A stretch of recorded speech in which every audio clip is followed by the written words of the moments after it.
um, yeah, I don't have a lot to say. I don't know why I even started this video. Um, it feels like summer, except I'm cold, and my hair is cold. I didn't eat breakfast today. Not for any good reason, except that I'm running late. I'm helping my lab mate today, just going through their comps, which is, in his case, for his program, it is their candidacy exam. So this determines whether or not he stays in the program, which he's gonna stay, even though he doesn't think so. But yeah, his comps are set up as he has to write a 7-page proposal due Wednesday. And so I'm coming into lab today just to help with that. Technically we have the whole week off, but I just want to make sure he feels comfortable with it. He's like minorly freaking out. What else? Oh, today I washed my hair, obviously, but I bought a conditioner bar, and the lady was so nice. She gave me a sample of the shampoo bar, and love it. Love, love, love. Like, my hair is so soft. I was worried that, like, with my curly hair, the conditioner wouldn't, like, detangle it right. But it was actually smoother than, like, store-bought conditioner. Like, further proof, shopping local is always better. And I'm never going back to, like, straight-up conditioner again. Although, I know I'm saying that, like, literally an hour after showering. Hopefully this feeling stays, like, throughout the week, because my hair is super soft. I don't know what else to say. I really like the sun, and that it's sunny. Like, puts me in a good mood, even though I didn't have breakfast, and that's gonna come and bite me. Like, why do I do this to myself? I, like, need to get better. Oh, at least the cats have their breakfast. That's what matters most. Yeah, today's gonna be a pretty chill day, actually. Helping a lab mate, going to this postdoc coffee hour. I just want to, like, get to know other postdocs on campus and, like, see what's up, build myself a community, even though I might be leaving at any point in time for a job. We'll see. I don't know. I knew at Emory I was moving in my first year, and my biggest regret is, like, telling myself there's no point in making friends when you're gonna move in a year. Because, like, at the time, I was young and dumb, and that made sense to me. But now I'm just like, I spent that year miserable. I, like, had no friends. Well, okay, that's a lie. I did have friends. But, like, I didn't have a, like, network of friends. And now I'm just like, I feel more comfortable, like, making friends, and I can always come back and visit. And if not, like, we're all transient. We're not going to be in the same place forever. So, like, I'll make my way back. and we will connect. But yeah, that's really about it. I'm so bad at framing myself today. Also, my hand is getting tired. I think I'm gonna start climbing at, there's this climbing gym. It's like 10 minutes from my house. I've been doing yoga, but I think I'm gonna do climbing instead. So that way I can like build muscle during the winter. And then in the spring, I can emerge from my cocoon as a beautiful, like, hi! Sorry. I just ran into someone I know. I just got asked if I'm married, and then told, hope you get married soon. And like, I know from the bottom of their heart they have good intentions, but like also,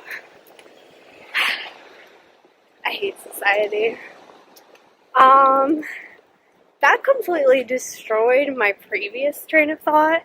I have no clue what I was saying, and I'm going to leave it in the video. I may or may not finish my thought post, but no promises, because honestly, I love making the videos, but editing them is like my worst nightmare always. And I just try to get it over with as fast as I can. Yeah, I love you guys, but I am not a video editor yet. We'll see. Maybe one day I will have improved my skills, and then I'll be like, boom, boom, boom.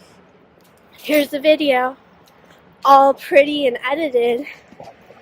But for right now, you gotta deal with what I am capable of doing, which is not much. But guys, so this is me being peak Yasha. Today I'm like one of 2 people in lab, so I'm going to do something that I've been thinking about for a really long time. And I have my advisor's permission for this side project. Sorry about the construction noise in the back. But, okay. So, here it goes. And I'm going to walk you through, like, my scientific process. So, every day, I walk past here. And, like, you can see, some of these leaves are green. Some of them are red. Some of them are like a mix of green and red. That's really pretty. And then walking over here, you have the same thing. The tops are red, the bottoms are green. And then this one, literally, actually, shoot. I'm gonna go get my tape measure probably. No, okay. So I'm gonna take the geochords of each of these plants. But anyways, this one's in like mostly green. Very few purples. And then this one back to like red, purple, green at the bottom. Then here we go, green, right next to it red, red, green. Okay, what's going on? Let's find out. Let's do this. So my thought is to check the pH of the soil, and I told my lab mate, and he's like, you should check the temperature too. So what I have today is, let me show you my little box. I have gloves just to like put on my hands, Kim wipes, it's really windy, oops. These Falcon tubes, and then I have thermometer to check temperature, ethanol to maintain sterility, of the spatula, which I will use to get my soil. Disclaimer, I have no clue what I'm doing or what the data is going to look like. I am just curious, and I guess my hypothesis is that pH does play some role in the difference in coloration of leaves, but I'm not sure how. And this is just because I'm not a plant person. I don't even know what pH these plants are supposed to be at or what they grow at. But without further ado, it's getting a little chilly, so I'm going to do my soil collection. I'm just gonna go through, write a lot of stuff in my handy dandy notebook. In typical Yasha fashion, it's just a notepad that I'm going to put into my notebook later. Okay, so my thought is labeling these plants. I'm going to zoom out a bit. 1, 2, 3, 4, 5, 6, 7, 8. And so since I have 4 tube plants, I'm going to go and do every other plant. I don't know if that's a good idea or not, because like 1, 2, 3, 4. So if I do 1, 3, yeah, I think that will work, because then I get plants that are near each other. I just like, this one bothers me because it's just sort of an outlier. It's far away from that set of plants and that set, and I'm just curious, like, more about the plants that are clustered, because I really want to see, like, are there immediate changes between those? And I don't want to, like, use brand new falcon tubes because, one, this is not funded research. This is just me being curious. And 2, I lost my train of thought. But yeah, okay. So first I'm just gonna get the geocodes of each of these plants, and then I will write down what I'm observing about their color. I'll try to be detailed, and then I'll take pictures. So now we're walking back into lab. I gave up on temperature, I'll be honest. I did too, and they were both at like 8 or 9 C. I took pictures, but it's getting really cold. My fingers are numb, so I'm going back inside. Welcome back. So, I'm back in lab. I have my data points. Like I said, I did not end up taking temperature, just because it was about 8 or 9 and I was getting cold. Sorry. But in true typical science fashion, I have more questions now. So while I was collecting my last sample, I was trying to get as close to the like main node as possible. And with the last one, there's construction going on, and I could feel the ground vibrating. So I'm wondering, you know, there's bacteria on the roots. There's this whole like system of symbiotic relationship, and I'm just wondering, does construction affect plant growth? Like, do these vibrations have any effect on how the plant grows, or how the bacteria that are living in the root habitat? I can't remember the name right now for some reason. There's a name for the bacteria that are right at the roots of plants, and I am going to add that. I'm going to put it as text right there because it's a term people should know. Yeah, like, bacteria help plants grow. Bacteria also cause plant disease. But bacteria are not all bad. God damn it. That is the hill I am willing to die on. But just to show you guys, this is all the geo coordinates. Here is my observations.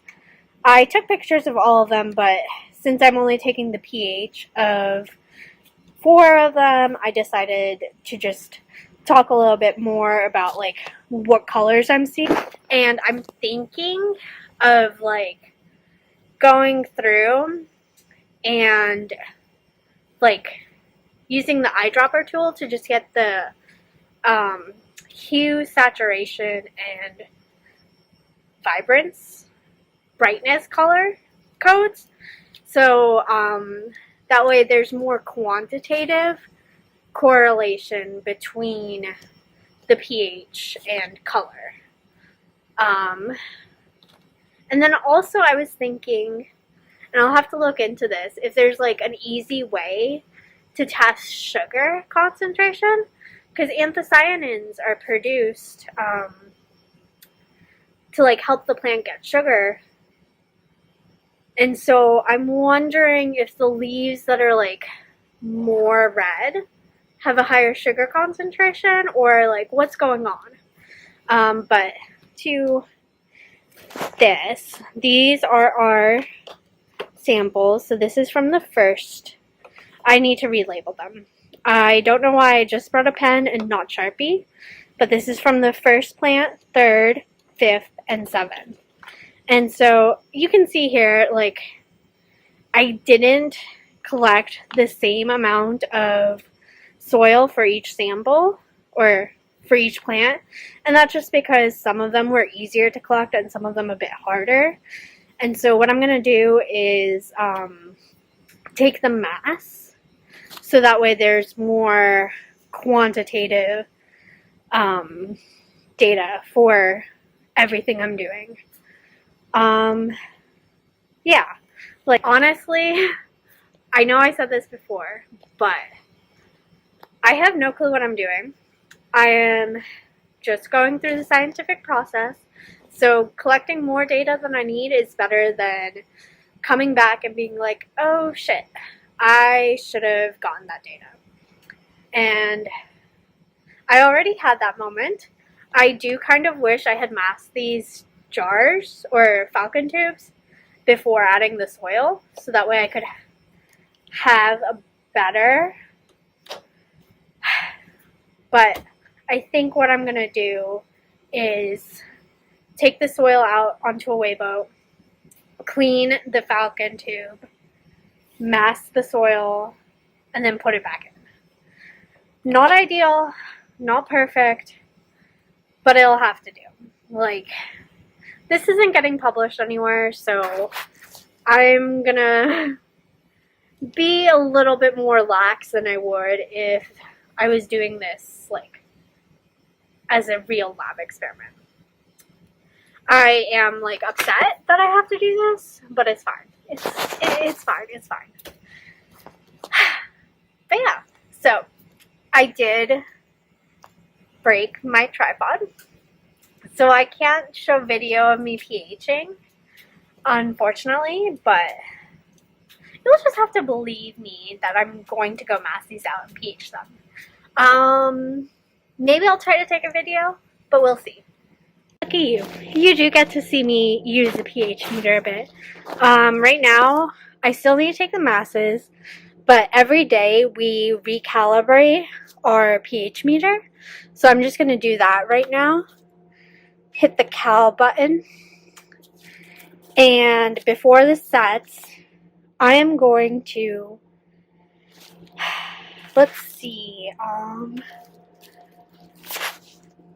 maybe this won't work. I did not think this through. But basically, I'm going to take this. Also, there's, okay. Someone move this, our prep area alcohol. Let's see.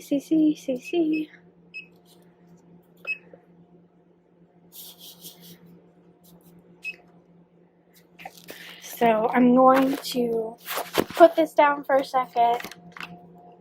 All I'm doing right now is rinsing the probe off with ethanol and drying it. And now I'm adding it into the tube labeled pH 10. So all I did was use this ethanol, rinse the probe. This is the probe. This is pH 10.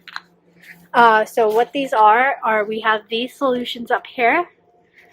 This is the storage solution, pH 7, pH 4, and then pH 10 is either in the back or we're out of it. It's in the back.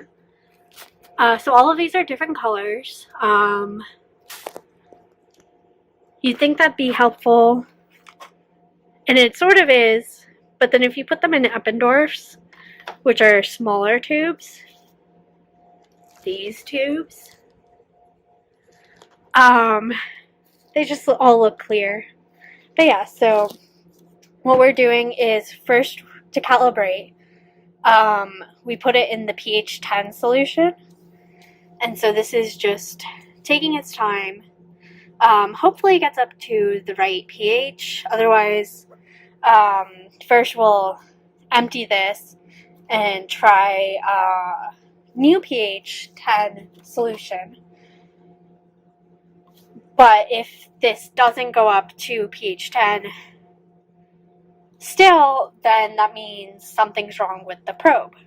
But obviously we'll go through and check all of these first. But so this just gives us a calibration curve. Right now we're on Cal 1. Once this is done, I'll do the same thing of using the ethanol to rinse the probe, using the Kim wipe to wipe off the ethanol, then moving it to pH 7. And then I will hit Cal, and then it'll do a second calibration, and then again for pH 4. And then after that, our pH meter is ready to go for a reading. And so while that's happening, I will be over here.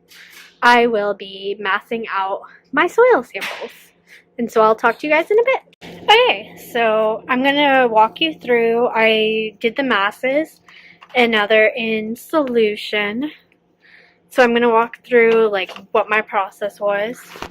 So first I got the masses for each of these. And like I said, I emptied these out, the soil out into a weigh boat, cleaned up the tubes, put them back in.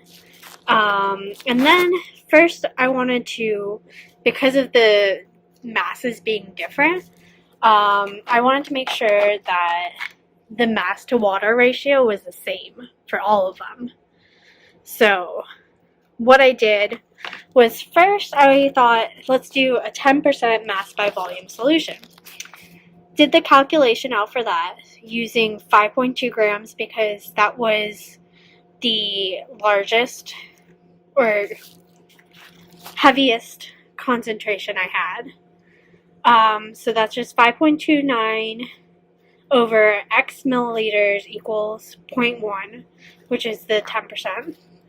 And so then X ends up being 52.9 mils. These are 50 mil conicals. 50 mils all the way up here. Cannot add 52 mils into this. So then I calculated 20%. And 20% was 26.45 mils, which is a lot more reasonable. So I went with 20% mass per volume for each of these solutions. And so now what I'm going to do is we have this like phase separation. I'm just going to like shake it up really well. Take the pH and go from there. Yeah, so I will come back to you when I have the pH. Okay, so we are done getting the pH of all of these. Now we just parafilm our pH probe. Parafilm is amazing.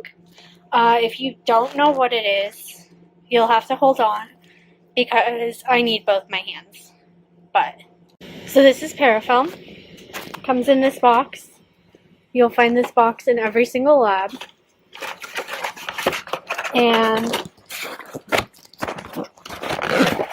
it comes in this roll. Oh my god, I'm close to the end.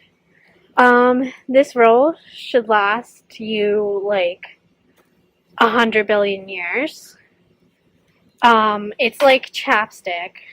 You should not be close to the roll, end of the roll. This roll has come with me from Emory. It used to be Ben's before it was mine. He was another grad student in the lab. And before it was Ben's, it was probably someone else's. It's probably been handed down from generation to generation. Just kidding. The lab was first started in 2011, so that's the max age it can be. But yeah, so what I'm going to do is put these data points into Excel, and a sample of 4 is not a lot. So I'm going to be doing this for a while. And yeah, these are the ones I took pictures of and documented. I'm going to do this throughout the week, I think. Just different plants around campus. I can only do 4 at a time. Just because I want to be eco-friendly. I don't want to use more plastic than I need to, and I had a call for falcon tubes with my lab mates. I straight up, I was like, I know this is weird, but if you guys have falcon tubes, can you give them to me? Only one person gave me their tubes, so that is why I'm limited. I just broke the box. Yeah, so that's it. I guess if you guys have any questions, just let me know. I still don't know what I'm doing. I'm gonna put this into Excel, and yeah, I guess this is really it for this video. So bye. Like, comment, subscribe, and if you have suggestions on how I can do this experiment better, let me know, because any advice would be greatly appreciated. Like getting the pH of these slurries, I've never done that. I've only ever pH aqueous solutions, so completely liquid, and this was hard. Yeah, I was not a fan of it. I had to keep stirring the pH probe so that way the soil wouldn't settle, and I don't know if that's the best way for me to do this or not. I know that there are some pH probes that are designed for solids, but I don't have access to that, so this was the best I could do. But yeah, that's it, I guess. I'm gonna stop talking because at this point I'm just rambling. Bye guys!